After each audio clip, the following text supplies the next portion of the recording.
राम राम सा। जय जवान जय किसान जाट बलवान जय भगवान। हमारी टीम जेवीपी मीडिया ग्रुप की ज्ञान तीर्थ यात्रा शेखावाटी में है और शेखावाटी के झुंझुनू ज़िले में हमारे बीच में हरिराम जी महन साहब हैं, जो शिक्षा विभाग निदेशालय बीकानेर के जॉइंट डायरेक्टर रहे हैं।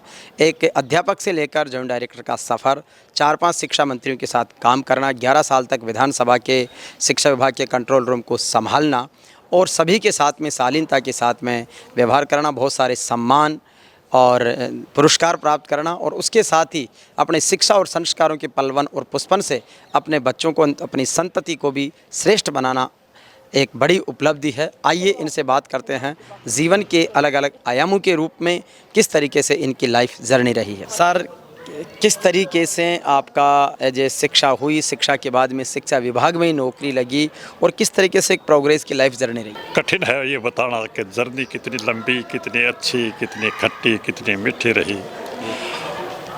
ऐसे गांव में पैदा हुए जहां शिक्षा का कोई दूर दूर से कोई वास्ता नहीं था।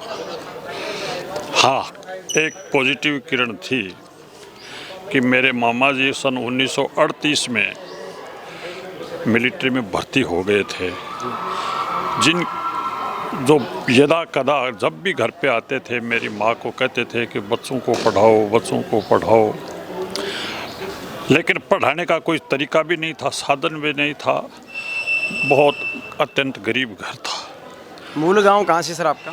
नवलगढ़ तहसील में देवगांव नाम से एक छोटा सा गांव है, परशुरामपुरा के पास में है। और पढ़ाई लिखाई का उस ज़माने में, जैसा आप जानते हो, ये बात मेरी डेट ऑफ बर्थ 1950 है, तो उस ज़माने में पढ़ाई लिखाई का माहौल नहीं था। एक गांव में चटशाला चलती थी, पास के गांव में परशुरामपुरा जिसमें था। चटशाला के अंदर गुरुजी के पास जाते थे, लेकिन पिटाई का डर लगता था तो पढ़ाई छोड़ करके भाग जाते थे। परंतु समय ने पलटा खाया, पढ़ाई भी उस चटशाला को भी छोड़ दिया था। बुआ जी के पास में ही घर था, बुआ जी का दूर 10-15 किलोमीटर दूर, वहाँ चले गए थे। वहाँ भेड़ बकरियाँ चराई 2 साल तक। फिर जैसा कि बताते हैं, कोई न कोई टर्न आता है लाइफ के। ऐसा टर्न हुआ कि एक व्यक्ति, एक लड़का था उससे जगह पर, उसका नाम था परशुराम, जिसका मैं भी आपके सामने नाम ले रहा हूँ। वो उस ज़माने में फर्स्ट ईयर में पढ़ता था, सन 1958 में। 58-59 की बात है, 60 से पहले की मानो। तो वो जब भी दीपावली की छुट्टियों में घर आता था तो जोहड़ के अंदर जो ग्वालियर होते थे उनको पढ़ाता था। उसने मुझे भी पकड़ा कि ये लड़का कौन है, तो मेरे बारे में बताया। मेरे से उन्होंने थोड़ा कुछ कह गया, लिखवाया। मुझे कुछ आता था पहले से, मैंने लिखा। वो मेरे फूफा जी और मेरी बुआ जी के पास गए कि इस बच्चे को आप पढ़ाओ। बुआ जी बड़ी नाराज़ हुई इस बात को लेकर के कि भाई मैं तो बकरी, भेड़, भैंस, गाय ये चराने के लिए लाई हूँ, मेरे लड़का नहीं है, ये बात मैं तेरी नहीं मानूंगी परशुराम। फूफा जी थोड़े समझदार आदमी थे। उन्होंने फूफा जी को प्रेस किया और फूफा जी मान गए।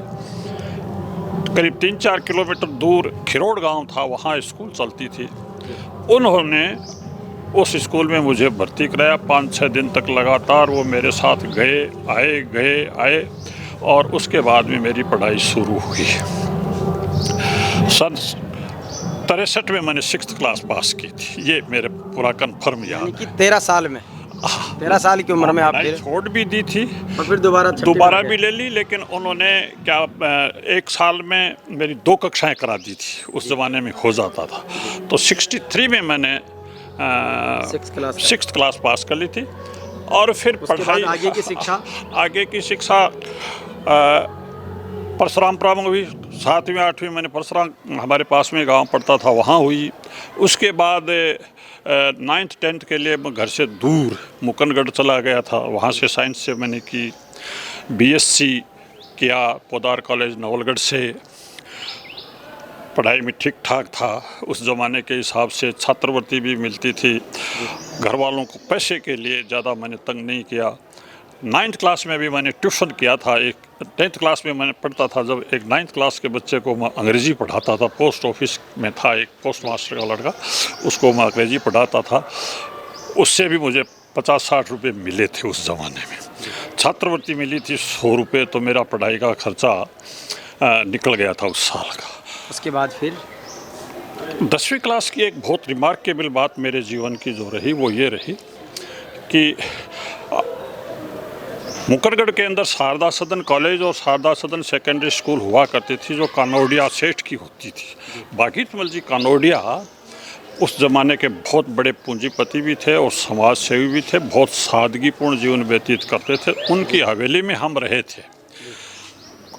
खुदा का या मालिक का सहयोग कहो, भागीरथ जी के साथ में हमें कुछ टाइम रहने का मौका मिला उनकी हवेली में। ऐसा महान पुरुष, उस वक्त तो हम उनकी शख्सियत को अच्छे तरह से नहीं समझते थे बचपन के कारण, लेकिन वो जो बातें पूछते थे, वो जो शिक्षा देते थे, वो वास्तव में हमारे लिए बड़ी, मैं आज भी उनको प्रातः स्मरणीय मानता हूँ और माता पिता के बाद मैं उनको स्थान देता हूँ कि उन्होंने हमें बड़ा गाइड किया, अच्छी राह दिखाई।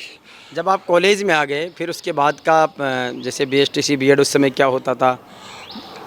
पौधार कॉलेज में आ गए थे। पौधार कॉलेज पौधारों का बहुत बड़ा अच्छा कॉलेज था। उस ज़माने का नामी ग्रामी कॉलेज था। PG महाविद्यालय होता था। M.Com केवल और PhD तक की डिग्रियां वहाँ मिलती थी। साइंस में ग्रेजुएशन तक का ही था। ग्रेजुएशन के बाद घर वालों ने पढ़ाने से मना कर दिया था। उस ज़माने में साधन नहीं थे। तो मैं बीएड किया मैंने बगड़ से बीएड करने के बाद में तुरंत ही सेकंड ग्रेड के अंदर नियुक्ति हो गई। पहली तनख्वाह कितने शुरू उस समय आपकी? मेरी पहली तनख्वाह 160 रुपये बेसिक होती थी उस वक्त, और उस 160 रुपये बेसिक के ऊपर करीब 100 के आसपास डीए होता था। 260-70 रुपये मिलते थे। 8 रुपये का इंक्रीमेंट होता था उस ज़माने में। फिर मैं फर्स्ट पोस्टिंग के बाद में मेरे दिमाग में थोड़ी बेचैनी सी रही कि अपन ने इतनी एजुकेशन ली और गरीबी ने अपने को आगे नहीं बढ़ने दिया, या किसी भी वजह से जो भी कारण रहे, मैंने फिर खेतरी नगर ट्रांसफ़र करवाया। खेतरी नगर कॉपर प्रोजेक्ट जो उस ज़माने का काफ़ी लीडिंग स्थान था हमारे ज़िले के लिए। वहाँ सेंट्रल स्कूल हुआ करती थी। उस सेंट्रल स्कूल में लाइब्रेरी होती थी, बड़ी उच्च कोटि की। हेडमास्टर्स की परीक्षा हुई थी। वहाँ जा कर के मैंने हेडमास्टर्स की परीक्षा दी, लाइब्रेरी का पूरा उपयोग किया, अच्छी तरह से मैंने स्टडी की। मेरे दूसरे साथी ट्यूशन करते थे, मैंने ट्यूशन नहीं किया, सेल्फ स्टडी किया। कोचिंग का तो उस ज़माने में नाम ही नहीं था। और मालिक की दया से मेरा सेकेंडरी स्कूल HM में सिलेक्शन हो गया। 82 की PSC का मैं सेलेक्टेड हूँ। 82 की PSC के अंदर मैं सेलेक्ट हो गया था, हेडमास्टर बन गया, और उसके बाद में मुझे मेरिट प्रमोशन मिलते गए। मेरिट प्रमोशन हुए हैं मेरे 2-3। जिला शिक्षा अधिकारी भी, प्रिंसिपल, जिला शिक्षा अधिकारी, डिप्टी डायरेक्टर और जो जॉइंट डायरेक्टर तक मैं पहुंच गया। मेरी सेवाओं को देखते हुए राज्य सरकार ने मुझे 6 महीने का एक्सटेंशन दिया था, जो शिक्षा विभाग में मेरा दूसरा था। पहला एक्सटेंशन एक महिला सफिया इराकी होती थी उसका था, जो बहुत पहले हो गया था। मेरा सिलेक्शन जो हुआ था मेरा दूसरा था, जिसमें मुझे 6 महीने का एक्सटेंशन मिला था। 6 महीने का एक्सटेंशन मिलने के पश्चात उसको पूरा करते ही मैं घर आ गया था। आपके एज ए शिक्षा विभाग के अधिकारी के रूप में, डायरेक्टर के रूप में किस तरीके का एक तरह से वर्क फोर्स रहा? किस तरीके के नवाचार, उस समय की उपलब्धियां किस रूप में याद करते होंगे? देखिए, चुनौतियां हर वक्त रही है, हर महकमे में होती हैं, हर वक्त होती हैं, हर जगह होती है। लेकिन मेरा ये मानना है कि व्यक्ति अगर स्वयं सही है, उसका सोच पॉजिटिव है, अपने पेशे के प्रति वो समर्पित है, कोई ताकत नहीं है उसको रोकने वाले। लोग काम का आदर उस ज़माने में भी करते थे, लोग काम का आदर आज भी करते थे। मैं आपको बताऊं कि मैंने विधानसभा शिक्षा विभाग की जो एक मॉनिटरिंग सेल होती है, विधानसभा जब चलती है तो एक कंट्रोल रूम स्थापित होता है, जयपुर में होता है वो। मैंने 11 साल तक उस विधानसभा कंट्रोल रूम को संभाला, 11 साल। मैंने कटारिया जी के साथ काम किया, कटारिया जी के सानिध्य में कंट्रोल रूम को देखा, शांति धारीवाल जी के टाइम को देखा, घनश्याम जी तिवारी के टाइम को देखा, भवनलाल जी मेघवाल के टाइम को देखा, सीपी जोशी साहब के टाइम को देखा। वो केवल और केवल काम का जानकार होना, समर्पित होना और सिंसियरली अगर आप वर्क करते हो तो लोग आपको तरजीह देंगे। सभी शिक्षा मंत्रियों ने मुझे तरजीह दी, ये मेरे जीवन की सबसे बड़ी उपलब्धि मैं मानता हूँ। घनश्याम जी तिवारी जैसे शिक्षा मंत्री के साथ काम करना बड़ा टेढ़ा काम होता था, लेकिन बड़े शालीनता से, बड़े अच्छे तरीके से उनके साथ भी मैंने काम किया। अच्छा लगा, मेरे डायरेक्टर्स, सेक्रेटरी सब लोग साथ दिया, इसी वजह से मेरा एक्सटेंशन हुआ था। अच्छा, अपने परिवार में कौन कौन है, बच्चे वगैरह जैसे, फिर आप एजुकेशन का इम्पोर्टेंट समझ गए, खुद काबिल हो गए, उसके बाद में नई पीढ़ी को किस ओर आगे बढ़ाया? मेरे 2 लड़कियां, एक लड़का है। एक लड़का मेरा प्रिंसिपल है, एक बड़ी लड़की है, उसके घर वालों, वो MA BEd ही अंग्रेजी से MA BEd किया था उसने, लेकिन उसके ससुराल वालों ने उसकी सर्विस नहीं करवाई क्योंकि वो इकोनॉमी की दृष्टि से अच्छे थे और उनका काम चलता था, वो सर्विस नहीं करवा पाए। छोटी लड़की है, वो जयपुर में ही है, वो टीचर लगी हुई है, आगे प्रमोशन नहीं लेना चाहती है और अच्छा उसका सेटअप है। स्कूल एक बहुत बड़ा अच्छा स्कूल है उसका, जयपुर में जमुना विद्यापीठ के नाम से है। जमुना मंडी इस रोड के ऊपर है, आपके लोहा मंडी रोड के ऊपर है वो। अच्छा, और जो आपके बेटे हैं वो प्रिंसिपल कहाँ पर है? वो इस वक्त फलोदी जिले में है, जोधपुर फलोदी जिले के अंदर कार्यरत है। सुभाष महण नाम है उसका। हाँ, तो आप अपने कर्मों से, अपनी शिक्षा से, संस्कारों से संतुष्ट हैं, जीवन में और क्या संदेश देना चाहेंगे? मैं सिर्फ एक ही संदेश देना चाहता हूं कि व्यक्ति नियत से शुद्ध है, अपने कर्तव्य का पालन ठीक तरीके से करता है, दूसरों की बुराई में शामिल नहीं रहता है, अच्छी बात सीखने का प्रयास करता है, अध्ययनशील रहता है और मनोवृत्ति अपनी ठीक रखता है, तो उस व्यक्ति के सामने कोई चुनौती नहीं है, नंबर 1।